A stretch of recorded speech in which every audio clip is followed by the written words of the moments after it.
ৰঙিয়াত অসম সংগ্ৰামী মঞ্চৰ জিলা আহ্বায়ক সমিতি গঠন। ৰঙিয়া কৃষক শ্বহীদ ভৱনত ৩০ ডিচেম্বৰ বুধবাৰে অসম সংগ্ৰামী মঞ্চৰ ৰঙিয়া জিলা আহ্বায়ক সমিতি গঠন। এক ৰাজহুৱা সভা অনুষ্ঠিত হৈ যায়। উক্ত সভাত উপস্থিত থাকে ৰাজ্যসভাৰ সাংসদ, আঞ্চলিক গণমঞ্চৰ নেতা তথা বিশিষ্ট সাংবাদিক অজিত কুমাৰ ভূঞা, সামাজিক নেত্ৰী মীৰা বৰঠাকুৰ, অসম সংগ্ৰামী মঞ্চৰ সভাপতি দিগন্ত কোঁৱৰসহ নেতৃবৰ্গ। এই সভাত উপস্থিত থাকে প্ৰায় ৫০০তধিক ৰাইজ। সভাৰ জৰিয়তে অজিত কুমাৰ ভূঞাই কয় যে সকলো আঞ্চলিক ৰাজনৈতিক দলক বৰ্তমানলৈ ঐক্যবদ্ধ কৰাৰ প্ৰচেষ্টাত বৰ্তি হৈ থকা বুলি লগতে আৰু বহুকেইটা গুৰুত্বপূৰ্ণ মন্তব্য প্ৰকাশ কৰে। অসম সংগ্ৰামী মঞ্চ আঞ্চলিকতাবাদৰ ভিত্তিত গঢ়ি উঠা এটা সংগঠন। ইতিমধ্যে ৰাজনৈতিক দলৰ স্বীকৃতি পাইছে অসম সংগ্ৰামী মঞ্চই। গতিকে আমি আঞ্চলিক গণমৰ্চা গঠন কৰিছিলোঁ। কেইবাটাও আঞ্চলিকতাবাদী শক্তি আৰু জাতীয়তাবাদী সংগঠনৰ লগত লৈ,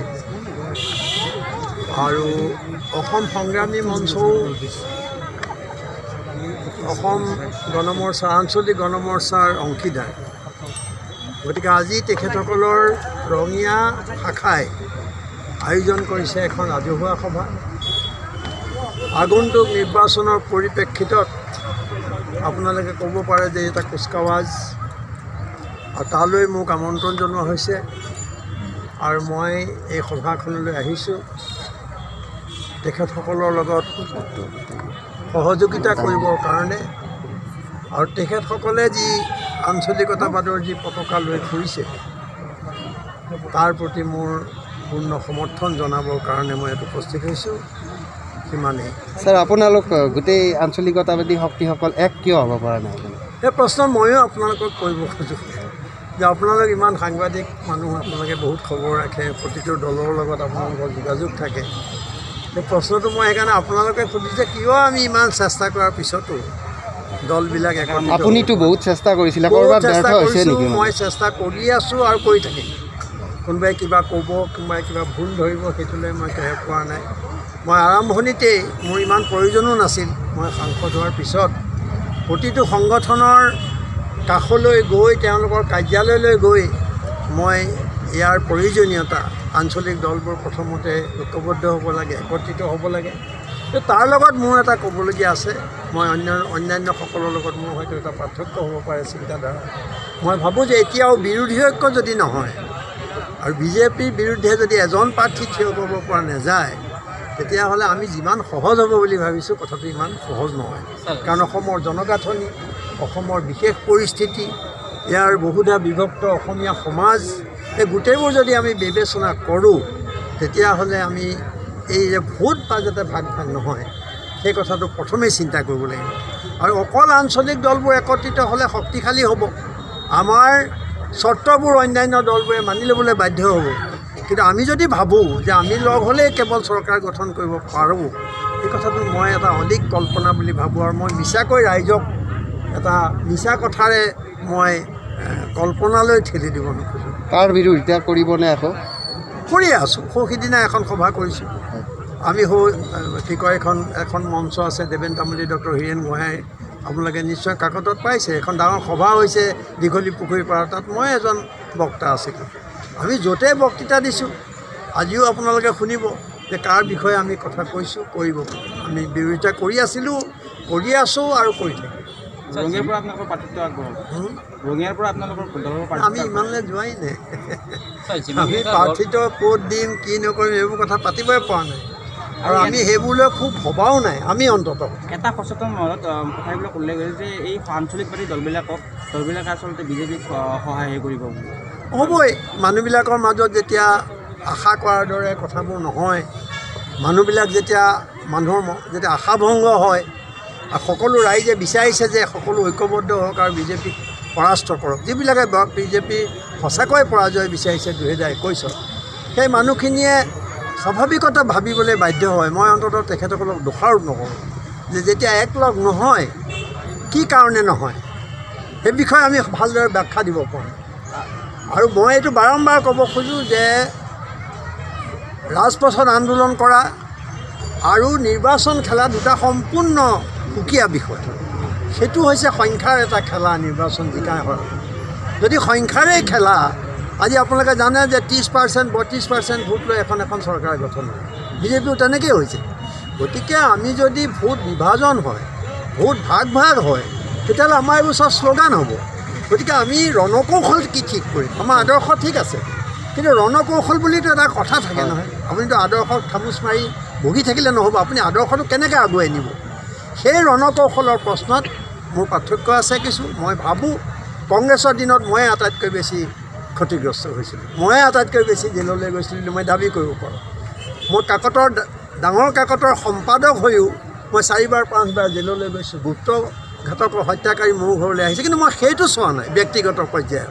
মই চাইছোঁ যে আমাৰ সমাজৰ আজিৰ তাৰিখত প্ৰধান শত্ৰু কোন?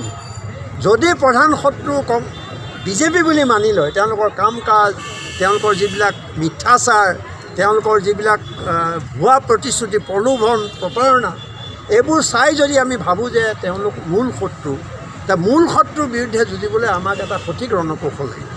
আৰু সেই ৰণকৌশলটো হৈছে ভোট যাতে ভাগ নহয় তাৰ ব্যৱস্থা কৰা। আৰু ভোট ভাগে যদি কৰিব নালাগে, তেতিয়াহ'লে সকলো ঐক্যবদ্ধ হ'ব লাগিব। এই কথাটো সাধাৰণ ৰাজনীতি জনা মানুহ এজনে এই কথাটো বুজি পায়। তে আমি বুজি নোপোৱাৰ কি অৰ্থ থাকিব পাৰে?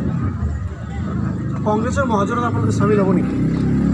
এই কথাটো বহুত পুৰণি। আপুনি যিটো প্ৰশ্ন কৰিছে, আজি 7 মাহে ইয়াৰ উত্তৰ দি আহিছোঁ। সেইটো হৈছে যে কংগ্ৰেছ এটা জ্যেষ্ঠ দল, ছিনিয়ৰ পাৰ্টনাৰ। গতিকে আজি কংগ্ৰেছৰ ওপৰত বহুত কথা নিৰ্ভৰ কৰিছে। তেওঁলোকৰ মানুহবোৰ গৈ আছে এফালৰ পৰা বিজেপি, তাৰ কাৰণে নেতৃত্বও দায়ী। তেওঁলোক বেয়া, তেওঁলোক প্ৰলোভনত পৰি গৈছে, কাৰোবাক ভয় দেখুৱাই নিছে। আৰু গোটেই বিজেপি দলটো এনেকৈ লাহে লাহে কংগ্ৰেছৰ দল হৈ পৰিছে চাবলৈ গ'লে। এতিয়া বিজেপিৰ পুৰণি মানুহবোৰ অসন্তুষ্ট, কিন্তু তেওঁলোকৰ ভয়ত একো কৰিব নোৱাৰে। লোভ আৰু ভয়। গতিকে বিজেপি কংগ্ৰেছ হৈ গৈ আছে লাহে লাহে। কিন্তু কংগ্ৰেছৰ নেতাসকলে এই ক্ষেত্ৰত, বিৰোধী ঐক্যৰ ক্ষেত্ৰত প্ৰধান ভূমিকা ল'ব লাগিব। এই কথা মই আগতেও কৈছোঁ, আজি আকৌ আপোনালোকক কৈছোঁ যে তেওঁলোকে প্ৰধান ভূমিকা লৈ যদি এৰা ধৰা নকৰে, তেওঁলোকে যদি নিজৰ এটা কথাত খামোচ মাৰি ধৰি থাকে, তেতিয়াহ'লে বিৰোধী ঐক্য গঢ়ি নুঠিব। কিন্তু আমি কৈছোঁ যে তৰুণ গগৈ মৰাৰ আগতে এনেকুৱা এটা মহাজোঁটৰ কথা কৈছোঁ। ময়ো ভাবোঁ যে এটা মহাজোঁট অবিহনে কেতিয়াও বিজেপিক পৰাস্ত কৰাটো সম্ভৱ নহয়। গতিকে এই ক্ষেত্ৰত আগভাগ ল'ব লাগিব কংগ্ৰেছে। কিন্তু কংগ্ৰেছ এই ক্ষেত্ৰত এতিয়া যিমান আগবাঢ়ি আহিব লাগিছিল, সেইমতে আমি আগবাঢ়ি অহা দেখা নাই। কি অসুবিধা, কি কথা, কি তেওঁলোকৰ সমস্যা, সেইটো তেওঁলোকে বুজিব। কিন্তু এই সময়ত সময়ৰ দাবী আৰু ৰাইজৰ দাবী যে বিৰোধী ঐক্য গঢ়ি তোলাৰ কামত বিজেপি আগুৱাই আহিব লাগিব, আৰু সেই কথাক আমি আদৰণি জনাম। অখিল গগৈৰ সন্দৰ্ভত ক'বলৈ কি আছে? আমি আন্দোলন কৰি থাকি অসমত গণতান্ত্ৰিক আন্দোলন হ'ল, আজিও হৈ আছে তেওঁৰ মুক্তিৰ দাবীত। কিন্তু অখিল গগৈক এৰি নিদিয়ে এইকাৰণে যে আমাৰ ইয়াত এটা গণতান্ত্ৰিক চৰকাৰ নামত যদিও ভোটত নিৰ্বাচিত হৈছে, তো তেওঁলোক একনে একত্ৰ পাতিছে। গতিকে অখিল গগৈক ভয় কৰে, এইটো কথা মই বহুতবাৰ কৈছোঁ। ভয় নকৰিলে তেনেকুৱা ভুৱা গোচৰ কিছুমানক তেওঁক দীৰ্ঘদিনৰ কাৰণে কাৰাগাৰত ৰাখি নথয়।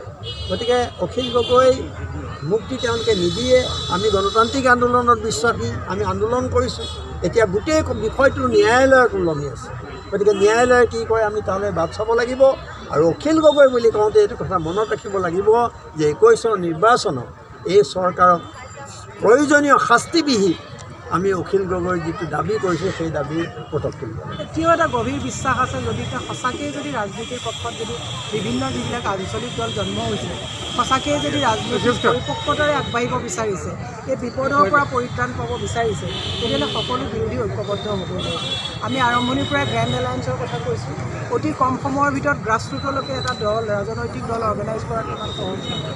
গতিকে এখেতসকলৰ বাকী নতুন দলৰ আমি ৰাজনৈতিক উত্তৰণৰ আমি কামনা কৰিছোঁ। কিন্তু বিপদৰ পৰা পৰিত্ৰাণ পাবলৈ কাৰণে আমি কংগ্ৰেছকে ধৰি লেফ্ট যিসকল CPI, CPM যিবিলাক দল আছে, ৰাষ্ট্ৰীয় আৰু আঞ্চলিক দল সকলো ঐক্যবদ্ধভাৱে আমি এই বিপদৰ পৰা পৰিত্ৰাণ পাবৰ কাৰণে ঐক্যবদ্ধ হ'ব লাগিব। তাৰ কোনো বৈকল্প নাই, আৰু মোৰ বিশ্বাস আছে ঐক্যবদ্ধ হ'ব। আচলতে এই ঐক্যবদ্ধ নোহোৱাৰ কাৰণ ক'ৰবাৰ নিজৰ স্বাৰ্থ জড়িত হৈ আছে নেকি? তেনেকৈও নহয়, প্ৰত্যেকটো দল সংগঠনৰ নিজা নিজা এটা সত্তা থাকে, সত্তাটো বৰ্তাই ৰাখিবলগীয়া হয়। আজি ৰাইজৰ দলৰো তেওঁলোকৰ এটা সুদীৰ্ঘ আন্দোলনৰ এটা সত্তা আছে, বা আছুৰো তেওঁলোকৰ এটা সুদীৰ্ঘ সত্তা আছে। এই সত্তাবিলাক বৰ্তাই ৰাখি পেলাই তেওঁলোকে সময়ত মোৰ বিশ্বাস, আমিও যোগাযোগত আছোঁ, সময়ত মোৰ বিশ্বাস ঐক্যবদ্ধ কাৰণ নহ'লে ৰাজনৈতিক উত্তৰণ মানে আৰু এই বিপদৰ পৰা পৰিত্ৰাণ পোৱাটো অসম্ভৱ। আমি চেষ্টা অব্যাহত ৰাখিছোঁ আৰু অব্যাহত চাওক, ৰাজনৈতিক ক্ষেত্ৰখনত প্ৰত্যেকটো কথা ৰাজহুৱা কৰি দিয়াটো মানে ৰণকৌশল বুলি ধৰা হয়। কাৰণ এইখন এনেকুৱা এখন চৰকাৰে স্বেচ্ছাচাৰী চৰকাৰ আছে, তেওঁলোকে ধন বল বাহুবল ভয় ভীতিৰে তেওঁলোকে মানুহক এজনকৈ মানুহক লৈ গৈ আছে। কিছুমান ৰণকৌশল আছে, সময়ত হ'ব, কিন্তু মই বিশ্বাস ঐক্যবদ্ধ হ'ব। বিজেপিত এতিয়া পুৰণি কংগ্ৰেছ যিবিলাকৰে আধিপত্য চলিছে, য'ত নেকি আপোনালোকৰ নিচিনা নেত্ৰী ওলাই আহিব বাধ্য হ'লে এই ক্ষেত্ৰত কি ক'ব? চাওক, বিজেপিত একচুৱেলি যিসকল আপুনি নৰেন্দ্ৰ মোদী দেখিছে, তেখেতৰ নিচিনা এজন মানে এক্টৰ গোটেই ভাৰতবৰ্ষতে নাই। অমিতাভ বচ্চনেও কিজানি ফেইল মাৰিলে। আপুনি দেখিছে বেংগলৰ ইলেকশ্যনৰ কাৰণে কিমান কষ্ট কৰি দাড়ি চাৰি ৰাখিছে। গতিকে তেনেকুৱা এজন মানুহে চাওক, এক্টিং এটা ক'লে আপুনি চিনেমা এখন চালে যেনেকৈ ইম'চনেল হৈ যায়, তেওঁ মানুহক তেনেকৈ আৱেগৰ দ্বাৰা মানুহক তেওঁ কনভিন্স কৰিব বিচাৰিছে। আপুনি দেখিছে কাৰ বলবৎ হ'ব বুলি বেংগলত কৈছে, কাৰণ বেংগলত আপোনাৰ ইলেকশ্যন আহি আছে, কিন্তু সিদিনাখন অমিত শ্বাহ ডাঙৰীয়া আহি পেলাই ইয়াত কাৰ এটা উচ্চাৰণো নল'লে। গতিকে মোৰ এটা বিশ্বাস, সৰ্বানন্দ সোণোৱালেও চাগে পেটে পেটে জ্বলি আছে, কাৰণ তেওঁৱে সংগ্ৰাম কৰি IMDT এক বাতিল কৰি অহাৰ পিছত আন্দোলন কৰিলে শ্বহীদ হয় বুলি তেওঁকে তুচ্ছ তাচ্ছিল্য কৰি গ'ল। উপায় নাইকিয়া কাৰণে ক্ষমতা আৰু গাদীৰ লোভত তেওঁলোকে কথাবিলাক মানি লৈছে। ৰাতি চাগে টোপনি যোৱা নাই, কাৰণ তেওঁক কিমান তাচ্ছিল্য কৰিব। গতিকে সময়ত প্ৰত্যুত্তৰ ৰাইজে দিব। আঁচনি তেওঁলোকে যিমানেই নিদিয়ক, আমাৰ পইচাহে আঁচনি দিছে। এতিয়া ৰাইজক আহ্বান জনাইছোঁ, আঁচনি আমাৰ পইচাৰে দিছে, পইচাবোৰ লগ নহ'লে এওঁলোকে আকৌ সেই পইচাবোৰ আত্মসাৎ কৰি আকৌ ডাঙৰ ডাঙৰ অট্টালিকা কিনিব, নিউজ চেনেল কিনিব। তো পইচাবিলাক লওক, কিন্তু আপোনালোকে এটা কথা জানিব, আজি জন্ম হোৱা শিশুটোৰ মূৰত 23,997 টকা ধান। গতিকে এই কথাখিনি বুজিব। নিৰ্বাচনৰ ইছ্যু কি হ'ব? আমাৰ নিৰ্বাচনৰ ইছ্যু কেৱল মাত্ৰ কা নহয়, কাটো সম্পত্তিটো আমাৰ অব্যাহত থাকিব, কিন্তু বৰ্তমান ৰাজহুৱা সম্পত্তিয়ে এপদকৈ নিলাম কৰি যিটো ব্যৱস্থা কৰিছে, ব্যক্তিগতকৰণৰ যিটো ব্যৱস্থা কৰিছে, আপোনালোকে জানে কৰ্পোৰেটৰ টেক্স কমাই দিলে। পৃথিৱীৰ ভিতৰত ইণ্ডিয়াত কৰ্পোৰেট টেক্স হ্ৰাস কৰিছে। তাতকৈ দুৰ্ভাগ্যজনক কথা একো নাই। গতিকে আমাৰ নিৰ্বাচন ইছ্যু হ'ব যে ৰাজহুৱা সম্পত্তিক জলাঞ্জলি দিয়া এইজন নৰেন্দ্ৰ মোদী চৰকাৰ, যাৰ কোনো ৰাজনৈতিক অৰ্থনৈতিক কোনো ৰোডমেপ নাই, তেওঁক প্ৰতিহত কৰিবৰ কাৰণে ঐক্যবদ্ধভাৱে যাতে দেশ বচাবৰ কাৰণে সকলো ঐক্যবদ্ধভাৱে ওলাই আহিব লাগিব। এইটো আমাৰ ইতিমধ্যে আইনত পৰিণত হ'লেই, এতিয়াতো বাতিল কৰা সম্ভৱ হ'ব নেকি? চাওক, এতিয়া আইনত পৰিণত হ'বলৈ এতিয়া সুপ্ৰিম কোৰ্টৰ অধীনত আছে। আমিও আইনী ব্যৱস্থাত তেওঁলোকৰ লগত মহামান্য আদালতত আমি আইনী নিজত অৱতীৰ্ণ হৈছোঁ। গতিকে কাটো হৈছে ছাবজুডিচ মেটাৰ, গতিকে কাৰ ওপৰত কথা কোৱাটো এতিয়া উচিত নহ'ব। আমাৰ মহামান্য আদালতৰ ওপৰত বিশ্বাস আছে। ডেফিনেটলি আদালতে কেতিয়াও ৰাইজৰ বিপক্ষে কাম নকৰে। সেইটো আমি আইনত বলবৎ হওক, কিন্তু অসমত 7125 পাছৰ যাতে এজনো হিন্দু হওক বা মুছলমানে সংস্থাপিত নহয়, তাৰ কাৰণে মহামান্য আদালতে আমাক ন্যায় দিব বুলি আমি বিশ্বাস কৰোঁ। আনহাতে সামাজিক নেত্ৰী মীৰা বৰঠাকুৰে প্ৰধানমন্ত্ৰী নৰেন্দ্ৰ মোদী এজন সৰ্বশ্ৰেষ্ঠ অভিনেতা আৰু আজিও তেওঁ অমিতাভ বচ্চনকো চেৰ পেলোৱা বুলি এক তাচ্ছিল্যমূলক মন্তব্য কৰে। ৰঙিয়াৰ পৰা ষ্টাফ ৰিপৰ্টাৰ হেমেন কলিতাৰ ৰিপৰ্ট, অপৰূপা টিভি। সেইবিলাক আমাৰ চকুত ধৰা পৰিছেনে নাই? সেইকাৰণে আমি আজি আচৰিত লাগে, নিৰ্বাচন আহিছে, অহাৰ লগে লগে চাৰিওফালৰ প্ৰতিশ্ৰুতিৰ বন্যা গৈছে। এইখন আঁচনি, সেইখন আঁচনি, এইটো আধাৰ দিলা, সেইটো আধাৰ দিলা। আজি অমিত শ্বাহে কৈছে, ইয়াত আমাক আন্দোলনৰ পথলৈ ঠেলি দিছে কোনে? তোমালোকৰ অন্যায় কাৰ্যই আমাক আন্দোলনৰ পথলৈ ঠেলি দিছে। আমি আন্দোলন ভাল নাপাওঁ, কিন্তু তোমালোকে কোৱা যে দিল্লীয়ে কোনটো বিষয়ত আন্দোলন নকৰাকৈ অসমীয়া জাতিক কিবা এটা দিছে, এটা উদাহৰণ দিয়ে নাই। বিজেপিৰ নেগুৰত পৰিণত হৈছে। আপোনালোকে হাত চবৰে বজা নাই, কিবা অৱবৰ সমৰ্থন নেকি? আপুনি অলপ জোচ আনক, জোচ। হিমন্ত বিশ্ব শৰ্মাই মঞ্চত নাচে, আমি নানাচো আৰু আপোনালোকক নাচিবলৈ কোৱা নাই, কিন্তু আপোনালোকে শক্তি সঞ্চয় কৰিব লাগিব। এটা কথা, সেইটো হ'ল আজি চাৰিওফালে বিজেপিয়ে ভয় দেখুৱাইছে আৰু টকা পইচা বিলাই আতংকিত কৰি মানুহক শাসন চলাইছে। আজি শুনিছোঁ আমিন গাঁৱৰ ফালে এখন সভা আছে, সেই সভালৈ এইফালৰ চাৰিওফালৰ মানুহ গাড়ীৰে লৈ যোৱা হৈছে বাছত। গাড়ী প্ৰতি টকা দিয়া হৈছে কোনোবাই গৈছে নেকি তেনেকৈ টকা লৈ গ'লেও আপত্তি নাই মোৰতো তৃপ্তি নকৰিব আৰু তাহাঁতক সমৰ্থন নকৰিব গৈছে যদি গৈছে পইচা লৈছে যদি লৈছে কিন্তু যেতিয়া এইটো দিয়ে ভোট দিব সময়ত নিজৰ মগজুটো ঠিক ৰাখিব নিজৰ আত্মা ঠিক ৰাখিব মই তেখেতসকলক যদি ইয়াত আহিলেহেঁতেন কেমেৰাত আৰু মানুহ যেন লাগিলেহেঁতেন কিন্তু মই এইটো ক'ব খুজিছোঁ যে ইমান ভয় ভাবুকি ইমান ধনৰ প্ৰলোভন প্ৰতিশ্ৰুতিৰ বন্যা তাৰ মাজত আজি আপোনালোকৰ উপস্থিতিয়ে প্ৰমাণ কৰিছে যে বিজেপিৰ দৰে ভ্ৰষ্টাচাৰী দলৰ কোনো প্ৰলোভনত আমি ভয় নিদিওঁ কোনো ভাবুকিলে আমি ভয় নকৰোঁ কিন্তু সাহস আমাক লাগিব আৰু ইমান ভয়ৰ মাজত আজি ইমানখিনি মানুহৰ সমাগম সেই কথাই মোক এজন সৈনিক হিচাপে আঞ্চলিকতাবাদৰ এগৰাকী সাধাৰণ সৈনিক হিচাপে মোক উৎসাহিত কৰিছে গতিকে মই ভাবোঁ যে আজি ইমানবোৰ গাড়ী টকা পইচা খৰচ কৰি যদি 20,000 মানুহ গোটাব পাৰে তেওঁলোকে 10,000 মানুহ গোটাব পাৰে আমাৰ ইয়াত যদি আজি 2,000 মানুহ গোট খাইছে তেতিয়াহ'লে মই ভাবিম যে 2,000 মানুহ মানে হৈছে তেওঁলোকতকৈ 20,000 ওপৰত সেই মানুহখিনি 50,000 মানুহ বুলি মই ধৰিছোঁ এইকাৰণে ধৰি লওঁ যে এওঁলোকৰ জেপত শাৰীৰ খোচনিত আমি পইচা দিয়া নাই আমি কোনো প্ৰলোভন দিবলৈ অহা নাই মই নিৰাপদ ঠাকুৰ দিগন্ত কোঁৱৰ আমি ক'বলৈ অহা নাই মিছা প্ৰলোভন দিবলৈ অহা নাই আঁচনিৰ কথা ক'বলৈ অহা নাই গতিকে আজি অসমৰ চৰম দুৰ্ভাগ্য আৰু অসমীয়াৰ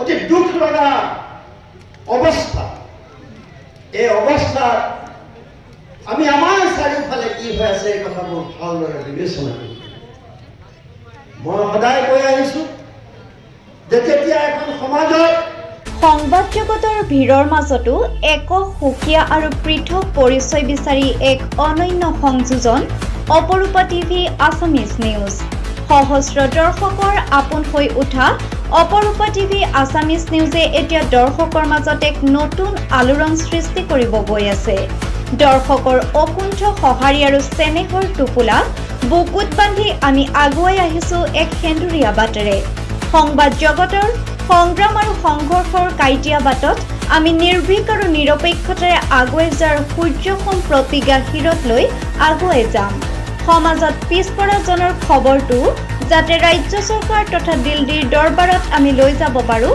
তাৰ প্ৰচেষ্টা সদায় অব্যাহত থাকিব আমাৰ এই কাইটিয়া যাত্ৰাত অপৰূপা টিভি আছামিজ নিউজত অসমৰ উপৰিও সমগ্ৰ ভাৰতবৰ্ষৰ প্ৰতিখন ৰাজ্যৰ প্ৰতিখন জিলাৰ চহৰে নগৰে গাঁৱে ভূঞে চুকে কোণে লুকাই থকা বিভিন্ন গুৰুত্বপূৰ্ণ বাতৰিবোৰ স্পষ্ট অসমীয়া ভাষাত সুন্দৰকৈ দেখিবলৈ আৰু শুনিবলৈ পাব ইয়াৰ উপৰিও সকলোকে আমোদ দিব পৰা ভিন ভিন কাৰ্যসূচী দেখিবলৈ পাব অপৰূপা টিভি আছামিজ নিউজ চেনেলটোত প্ৰচাৰৰ উপযোগী যিকোনো বাতৰি আপুনিও আমালৈ পঠিয়াই এজন সংবাদসেৱীৰ দায়িত্ব পালন কৰিব পাৰে আমাৰ মোবাইল নম্বৰ 9085365562 এই চেনেলটো আপুনি মোবাইলত সদায় সকলোৰে আগতে পাবলৈ অপৰূপা টিভি আছামিজ নিউজৰ ফেচবুক পেজত গৈ লাইক আৰু ফলোইঙত ক্লিক কৰক আৰু যদি ইউটিউবত চাব বিচাৰে তেন্তে অপৰূপা টিভি আছামিজ নিউজত গৈ লাইক কৰি বেল আইকনটো বজাই দিয়ক আপোনাৰ মৰমৰ এই চেনেলটোক ৰাইজৰ মাজত আৰু আগুৱাই নিয়াৰ বাবে আপুনি চেনেলটোক শ্বেয়াৰ কৰি আমাক সহায় কৰক লগতে আনকো চোৱাৰ সুবিধা দিয়ক আপোনালৈ বিনম্ৰ অনুৰোধ কৰিলোঁ অপৰূপা টিভি আছামিজ নিউজৰ তৰফৰ পৰা আপোনাক ধন্যবাদ জনালোঁ প্ৰিয় দৰ্শক আপোনালৈ এটি বিনম্ৰ অনুৰোধ অপৰূপা টিভি চেনেলটো আপুনি চোৱাৰ সময়ত চেনেলটো লাইক কৰি ওচৰতে থকা বেল আইকনটো বজাই ভিডিঅ'টো আনলৈ শ্বেয়াৰ কৰি কমেণ্ট কৰে যেন অপৰূপা টিভি চেনেলটো আপুনি চোৱাৰ সময়ত চেনেলটো লাইক কৰি ওচৰতে থকা বেল আইকনটো বজাই ভিডিঅ'টো আনলৈ শ্বেয়াৰ কৰি কমেণ্ট কৰে যেন। অপৰূপা টিভিৰ তৰফৰ পৰা প্ৰতিভাৰ সন্ধান নামৰ এক প্ৰতিযোগিতামূলক অনুষ্ঠানৰ আয়োজন কৰা হৈছে। প্ৰথম পুৰস্কাৰ 15,000 টকা, দ্বিতীয় পুৰস্কাৰ 10,000 টকা, তৃতীয় পুৰস্কাৰ 5,000 টকা আৰু নিচুকনি পুৰস্কাৰ 1,000 টকা ধাৰ্য কৰা হৈছে। এই অনুষ্ঠানত অসমৰ প্ৰতিটো অঞ্চলৰ সৰুৰ পৰা ডাঙৰলৈকে সকলো ল'ৰা-ছোৱালী আৰু যুৱক-যুৱতীয়ে অংশগ্ৰহণ কৰিব পাৰিব। এই প্ৰতিযোগিতাত সকলো ধৰণৰ গীত, নৃত্য, অভিনয়, কৌতুক আদি উপলব্ধ হ'ব। প্ৰতিযোগীসকলে অনলাইন মিউজিকত গীত গালে গ্ৰহণ কৰা নহ'ব। প্ৰতিযোগীসকলে নিজাকৈ ভিডিঅ' বনাই অপূৰ্বা টিভিৰ হোৱাটছএপ নম্বৰ 8638222515ত প্ৰেৰণ কৰিব লাগিব। প্ৰচাৰৰ উপযোগী ভিডিঅ' অপূৰ্বা টিভিত প্ৰচাৰ কৰে। প্ৰতিযোগিতাখনৰ ফলাফল অপৰূপা টিভিৰ বিচাৰক মণ্ডলীয়ে ঘোষণা কৰিব। বিচাৰক মণ্ডলীৰ সিদ্ধান্তই চূড়ান্ত সিদ্ধান্ত বুলি বিবেচনা কৰা হ'ব। প্ৰতিযোগিতাৰ ফলাফল 1 জানুৱাৰী 2021ত ঘোষণা কৰা হ'ব। এই প্ৰতিযোগিতাত যদি আপুনি বা অইন কোনোবাই অংশগ্ৰহণ কৰিব বিচাৰে তেন্তে আজিয়ে প্ৰস্তুতি আৰম্ভ কৰিব পাৰে আৰু অপৰূপা টিভিৰ হোৱাটছআপ নম্বৰ 8638222515ত ভিডিঅ' প্ৰেৰণ কৰি লাভ কৰক অপৰূপা টিভিৰ পুৰস্কাৰ। 8638222515ত ভিডিঅ' প্ৰেৰণ কৰি লাভ কৰক অপৰূপা টিভিৰ পুৰস্কাৰ। অপৰূপা টিভিৰ হোৱাটছএপ নম্বৰ 8638222515ত ভিডিঅ' প্ৰেৰণ কৰি লাভ কৰক অপৰূপা টিভিৰ পুৰস্কাৰ। অপৰূপা টিভিৰ হোৱাটছআপ নম্বৰ 8638222515ত ভিডিঅ' প্ৰেৰণ কৰি লাভ কৰক অপৰূপা টিভিৰ পুৰস্কাৰ। 8638222515ত ভিডিঅ' প্ৰেৰণ কৰি লাভ কৰক অপৰূপা টিভিৰ পুৰস্কাৰ।